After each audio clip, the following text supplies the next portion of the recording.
नमस्कार। प्रांजल ज्ञान गंगा में आप सभी का स्वागत है।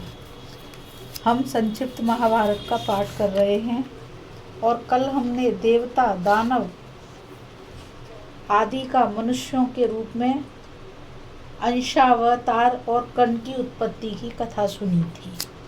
अब हम दुष्यंत और शकुंतला का गांधर्व विवाह पढ़ेंगे। तो चलिए दुष्यंत और शकुंतला जी के गांधर्व विवाह के बारे में पढ़ते हैं।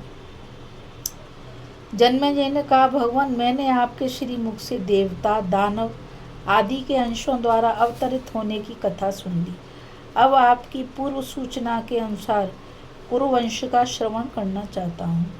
वैशंपायन जी ने कहा कि जन्मेजय, कुरुवंश का प्रवर्तक था परम प्रतापशाली राजा दुष्यंत। समुद्र से घिरे हुए बहुत से प्रदेश और मलेच्छों के देश भी उसके अधीन थे। वह अपनी प्रजा का पालन शासन बड़ी योग्यता के साथ करता था। उसके राज्य में वर्ण संकर नहीं थी। खेती और खानों के लिए प्रयत्न नहीं करना पड़ता था। पाप तो कोई करता ही नहीं था। सभी धर्म के प्रेमी थे, इसलिए धर्म और अर्थ दोनों ही स्वतः प्राप्त थे। चोर, भूख अथवा रोग का भय बिल्कुल नहीं था। सभी लोग अपने धर्म में संतुष्ट थे और राजा श्रेय में निर्भय रहकर निष्काम धर्म का पालन करते थे। समय पर वर्षा होती थी, अन्न सरस होते थे और पृथ्वी सब प्रकार के रत्न और पशुधन से परिपूर्ण थी। ब्राह्मण कर्मनिष्ठ थे और छल कपट पाखंड की छाया भी उन्हें नहीं छूती थी। दुष्यंत स्वयं एक बलवान युवक थे। उनकी शक्ति इतनी अद्भुत थी कि वे वन उपवन सहित मंद्राचल को उखाड़कर धारण कर सकते थे। वे गदा युद्ध के प्रक्षेप, विपेक्ष, परिक्षेप और अविक्षेप चारों प्रकारों और शस्त्र विद्या में बड़े ही निपुण थे। घोड़े और हाथी की सवारी में कोई उनका शानी नहीं था। वह विष्णु के समान बलवान, सूर्य के समान तेजस्वी, समुद्र के समान अक्षोभ्य और पृथ्वी के समान क्षमाशील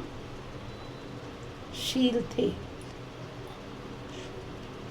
नागरिक और देशवासी प्रेम से उनका सम्मान करते थे।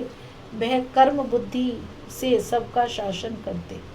एक दिन की बात है, महाभाव राजा दुष्यंत अपनी चतुरंगिनी सेना के साथ किसी गहन वन में जा पहुंचे। उसे पार करने पर उसे एक मनोहर आश्रम युक्त उपवन मिला। यह उपवन बड़ा ही सुंदर था। वहां के वृक्ष खिले हुए पुष्पों से लद रहे थे। दुर्वा दलों से पृथ्वी हरी भरी हो रही थी। सुंदर सुंदर पक्षी मधुर स्वरों से चहक रहे थे। कहीं कोकिलों की कूं कूं तो कहीं भौरों की गुंजार। राजा दुष्यंत उपवन की शोभा देख ही रहे थे कि उनकी दृष्टि उस मनोरम आश्रम पर पड़ी। उस आश्रम में स्थान स्थान पर अग्निहोत्र की ज्वालाएं प्रज्वलित हो रही थीं। वालखिल्य आदि ऋषि यज्ञशाला, पुष्प और जलाशय के कारण उसकी अद्भुत शोभा हो रही थी। सामने ही मालिनी नदी बह रही थी, जिसका जल बड़ा स्वादिष्ट था। अनेकों ऋषि मुनि आसन लगाए ध्यान मग्न थे। ब्राह्मण देवताओं की पूजा कर रहे थे। राजा को ऐसा मालूम हुआ मानो ब्रह्मलोक में खड़ा हूँ। दुष्यंत के नेत्र और मन की छटा देखकर तृप्त नहीं होते थे। इस प्रकार राजा दुष्यंत सब देखते देखते काश्यप गोत्रीय कण्व ऋषि के एकांत और मनोहर आश्रम में मंत्री और पुरोहितों के साथ प्रवेश किया। दुष्यंत ने मंत्री और पुरोहितों को आश्रम के द्वार पर ही रोक दिया और स्वयं भीतर गया। वहां उस समय कण्व ऋषि उपस्थित नहीं थे। राजा ने आश्रम को सूना देखकर ऊंचे स्वर से पुकारा, यहाँ कौन है? दुष्यंत की आवाज सुनकर एक लक्ष्मी के समान सुंदरी कन्या तपस्विनी के वेश में आश्रम से निकली। उसने राजा दुष्यंत को देखकर सम्मान पूर्वक कहा, स्वागत है। फिर उसने आसन, पाद्य और अग्र के द्वारा राजा का आतिथ्य करके उनसे स्वास्थ्य और कुशल के संबंध में प्रश्न किया। स्वागत सत्कार के बाद उस तपस्वी कन्या ने तनिक मुस्कुरा कर पूछा कि मैं आपकी क्या सेवा करूं। राजा दुष्यंत ने सर्वांग सुंदरी एवं मधुर बांसुरी कन्या की ओर देखकर कहा, मैं परम भाग्यशाली महर्षि कण्व का दर्शन करने के लिए आया हूँ। वे इस समय कहाँ हैं? कृपा करके बतलाइए। शकुंतला ने कहा, मेरे पूजनीय पिताजी फल फूल लाने के लिए आश्रम से बाहर गए हैं। आप घड़ी दो घड़ी उनकी प्रतीक्षा कीजिए, तब उनसे मिल सकेंगे। शकुंतला का अनुपम रूप देखकर दुष्यंत ने पूछा, सुंदरी तुम कौन हो? तुम्हारे पिता कौन हैं और किस लिए यहाँ आई हो? तुमने मेरा मन मोहित कर लिया है, मैं तुम्हें जानना चाहता हूँ। शकुंतला ने बड़े मिठास के साथ कहा, मैं महर्षि कण्व की पुत्री हूँ। राजा ने कहा, कल्याणी, विश्ववंद महर्षि कण्व तो अखंड ब्रह्मचारी हैं। धर्म अपने स्थान से विचलित हो सकता है, परंतु वे नहीं। ऐसी दशा में तुम उनकी पुत्री कैसे हो सकती हो? शकुंतला ने कहा, राजन, एक ऋषि के पूछने पर मेरे पूजनीय पिता कण्व ने मेरे जन्म की कहानी सुनाई थी। उससे मैं जान सकी हूँ कि जिस समय परम प्रतापी विश्वामित्र जी तपस्या कर रहे थे, उस समय इंद्र ने उनके तप में विघ्न डालने के लिए मेनका नाम की अप्सरा को भेजा।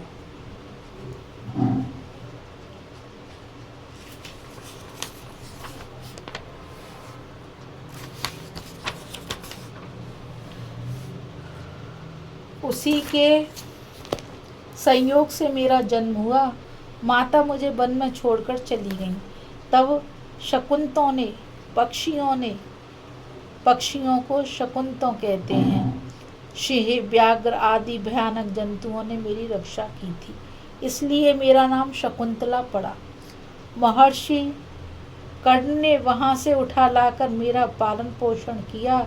शरीर का जनक, प्राणों का रक्षक और अन्नदाता, ये तीनों ही पिता कहे जाते हैं। इस प्रकार मैं महर्षि कण्व की पुत्री हूँ। दुष्यंत ने कहा, कल्याणी, जैसा तुम कह रही हो, तुम ब्राह्मण कन्या नहीं, राजकन्या हो, इसलिए तुम मेरी पत्नी हो जाओ।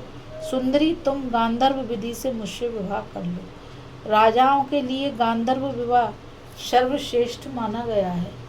शकुंतला ने कहा, मेरे पिताजी इस समय यहाँ नहीं हैं, आप थोड़ी देर प्रतीक्षा कीजिए, वे आकर मुझे आपकी सेवा में समर्पित कर देंगे। दुष्यंत ने कहा, मैं तुम्हें चाहता हूँ, यह भी चाहता हूँ कि तुम मुझे स्वयं वरण कर लो।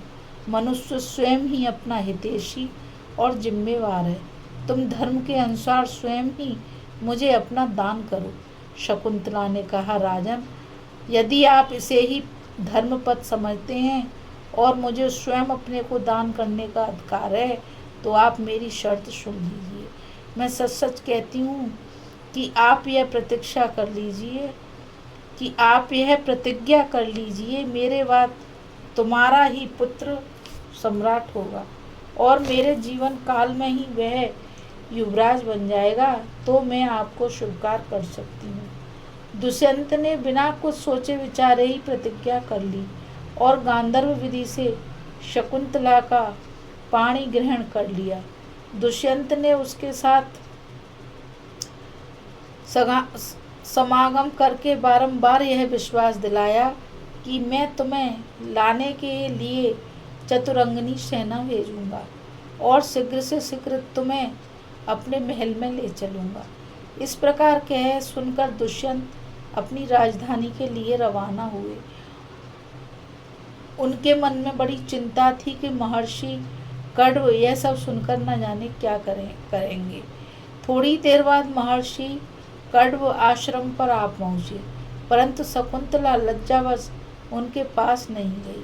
त्रिकालदर्शी कर्ण ने दिव्य दृष्टि से सारी बातें जानकर प्रसन्नता के साथ शकुंतला से कहा, बेटी, तुमने मुझसे बिना पूछे एकांत में जो काम किया है वह धर्म के विरुद्ध नहीं है।